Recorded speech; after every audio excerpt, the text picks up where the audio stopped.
Good morning everyone. I welcome you all to our online classes. Today we will continue chapter number 1. आज हम chapter number 1 को continue रखते हुए देखो कुछ चीजें मैंने आपको बता दी थी।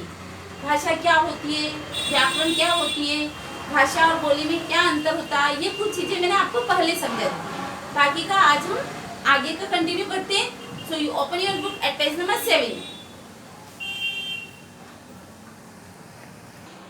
देखिए व्याकरण के विभाग मैंने आपको बताए थे वर्ण विचार, शब्द विचार और वाक्य विचार, 3 विभाग होते हैं व्याकरण के। देखिए भाषा की सबसे छोटी इकाई वर्ण कहलाती है।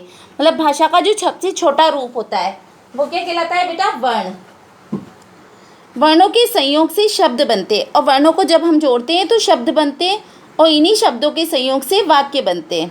जैसे क, म, ल, घ, र, ज, आ, त, आ, ह, ए, ये सब क्या है? वर्ण है। मतलब अ से लेके ज्ञ तक के अगर हम प्रत्येक को अलग अलग लिखते हैं ना बेटा तो वो वर्ण होता है।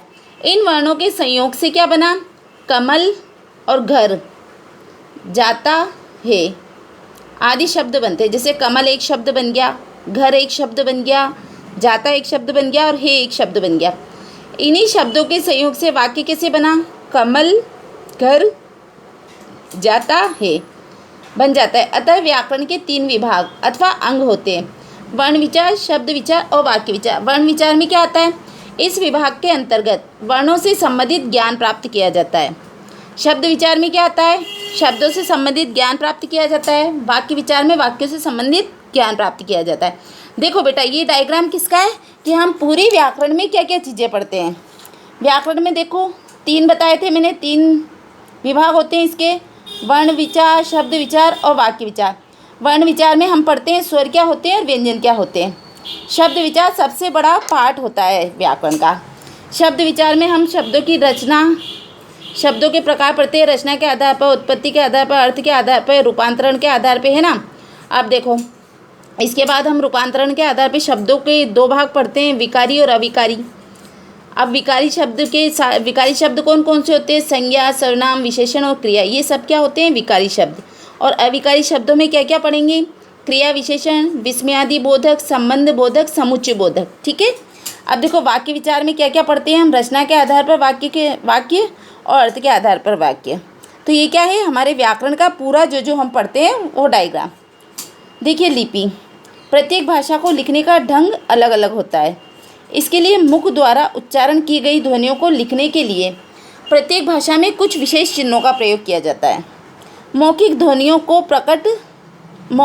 को लिखकर प्रकट करने के लिए निश्चित किए गए चिन्हों को लिपि कहते हैं। मतलब हम जो कुछ भी बोलते हैं, है ना, जैसे मैंने बोला क, तो क को लिखने के लिए हमने एक चिन्ह निश्चित कर लिया, तो वो निश्चित चिन्ह क्या है? वो निश्चित चिन्ह है लिपि। प्रत्येक भाषा की अपनी लिपि होती है। अलग अलग भाषाओं की अलग अलग लिपियाँ होती है। हिंदी और संस्कृत भाषा की लिपि क्या होती है? देवनागरी। उर्दू भाषा की लिपि क्या होती है? फारसी। अंग्रेजी भाषा की लिपि रोमन होती है। पंजाबी भाषा की लिपि गुरुमुखी होती है। नोट, एक ही शब्द को विभिन्न लिपियों में लिखा जा सकता है। देखो कमल को हम हिंदी में भी लिख सकते हैं, इंग्लिश में भी लिख सकते हैं, उर्दू में भी लिख सकते हैं, है ना। इस प्रकार से अलग अलग भाषाओं में एक ही शब्द को अलग अलग भाषाओं में लिखा जा सकता है। साहित्य क्या होता है? प्रत्येक भाषा में ज्ञान के अलग अलग विषयों का भंडार है। यह ज्ञान का संचित कोश है। युगों से प्राप्त ज्ञान को एकत्र किया जाता है। एकत्र किया गया ज्ञान ही क्या है? साहित्य। जैसे मान लो हिंदी है, ठीक है, हिंदी में शुरू से लेकर लास्ट तक जो भी हम पढ़ते हैं उन सबको मिला के एक बुक बना दी, तो वही क्या है? साहित्य। मतलब शुरू से लेकर अंत तक का ज्ञान जिसमें हमें मिल जाए वो क्या है? साहित्य, एकत्रित ज्ञान। अतः उपयुक्त शब्दों में यह कह सकते हैं कि ज्ञान के संचित कोश को साहित्य कहते हैं। संचित कोश मतलब इकट्ठे कोश को।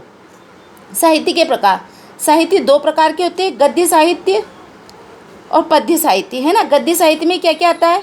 जिन विचारों को साधारण रूप में लिखते हैं वे गद्य साहित्य के अंतर्गत आते हैं। जैसे कहानी, जीवनी, उपन्यास, नाटक, पत्र आदि, ये सब क्या है? मतलब इनको हम एक रूप में लिखते हैं, तो ये सब क्या है? गद्य साहित्य। जैसे कैसे अभी ये लेसन है, तो लेसन भी क्या है? गद्य साहित्य। अब देखो पद्य साहित्य क्या होता है? जिन विचारों को काव्य शैली में प्रयुक्त किया जाता है वे सब पद्य साहित्य के अंतर्गत आते हैं। जैसे कविता, गीत, पद, दोहा, छंद, चौपाई आदि। ये सब किस में आएंगे? पद्य साहित्य में। ठीक है।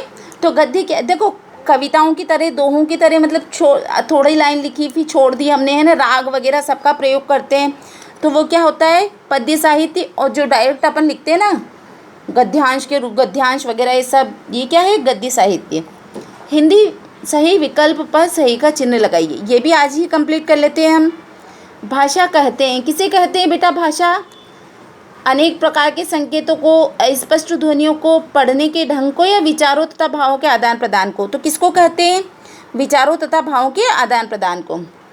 लिपि किसे कहते हैं? तो लिपि हम कहते हैं लिखने के चिन्हों को। प्रमुख भारतीय भाषाओं की संख्या कितनी है? प्रमुख भारतीय भाषाओं की संख्या है 22। सही कथन पर सही तथा गलत कथन पर गलत का चिन्ह लगाइए। भाषा के 3 रूप होते हैं। रूप 3 होते हैं, पर भाषा 2 प्रकार की होती है, मौखिक और लिखित। ठीक है, रूप तो 3 हो गए ना, मौखिक, लिखित और सांकेतिक। बोली का क्षेत्र व्यापक होता है, तो रॉन्ग। बोली सीमित क्षेत्र में बोली जाती है, हमने पढ़ा था। भाषा और बोली में अंतर होता है, तो हाँ होता है, क्षेत्र विशेष का अंतर होता है, तो राइट। ज्ञान के संचित कोश को साहित्य कहते हैं। क्या हम ज्ञान के संचित कोश को साहित्य कहते हैं क्या? तो अभी अभी हमने पढ़ा है कि ज्ञान के संचित कोश को हम साहित्य कहते हैं, तो क्या आएगा? राइट। निम्नलिखित वर्ग जाल में से भारतीय भाषाओं के नाम छाट कर लिखिए। देखो मैंने छाट के बताया है आपको, जैसे यहाँ से मेरे को मिल गया तेलुगु, एक भाषा मैंने भारतीय भाषा छाट के लिख दी। अब बाकी के आपको इसमें से छाट कर लिखनी है। नेक्स्ट देखिए, सुमेल कीजिए। पंजाबी की लिपि कौन सी होती है? गुरुमुखी। उर्दू की लिपि फारसी। हिंदी और संस्कृत की लिपि कौन सी होती है? देवनागरी। अंग्रेजी भाषा की लिपि Roman. That's all for today. You fill it in your book at page number 8. Thank you and have a nice day.